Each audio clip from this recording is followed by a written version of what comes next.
Welcome to the Fear and Greed Afternoon Report for Thursday, the 18th of May, 2023. I'm Sean Aylmer.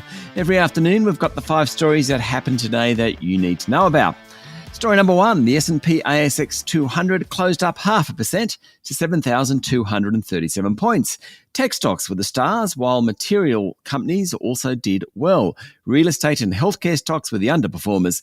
All 3 big miners, BHP, Fortescue Metals and Rio, rose by more than 1%, as did Santos, the oil and gas giant, and diversified miner South32.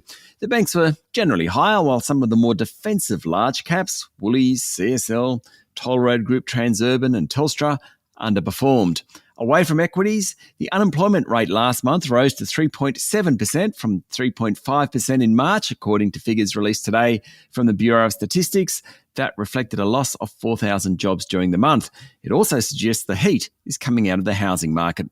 Story number 2, software accounting group Xero's share price jumped 9% today, even though the group announced a $106 million loss. It had to write down the value of a couple of its platforms. One of those, Plan A, is about time tracking, rostering and payroll. The other one, Waddle, W-A-D-D-L-E, is all about borrowing against invoices. Anyway, they're not performing so well, had to write those down, and that hurt the bottom line. But investors liked the 28% jump in revenue and the very, very low churn rate, which is even lower than pre-COVID. If you exclude the write-downs, pre-tax earnings at Xero were up around 45%. Now, the group's cut 800 jobs this year, and today, Chief Executive Singh Cassidy flagged a review of its execution strategy in North America. Xero now has 3.74 million subscribers, of which a little more than half are in Australia and New Zealand. Today, its share price finished above $100 for the first time in a year. It closed at $102.49.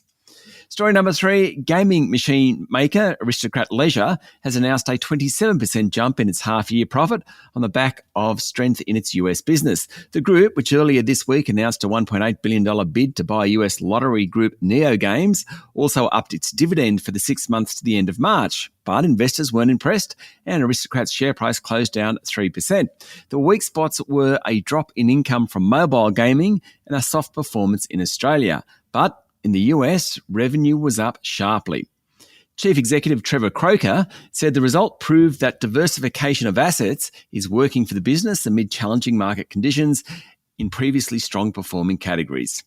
Story number 4, it's a big weekend for geopolitics, with leaders of some of the world's most advanced economies gathering in the Japanese city of Hiroshima from tomorrow.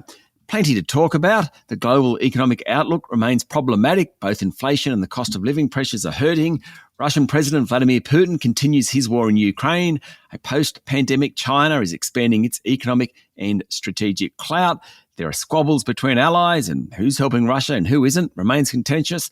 Plenty going on.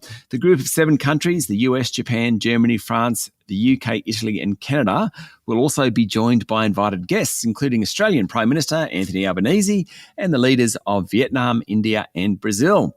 And story number 5, US President Joe Biden says he's confident of reaching a deal with Congress to avoid an unprecedented default on US debt.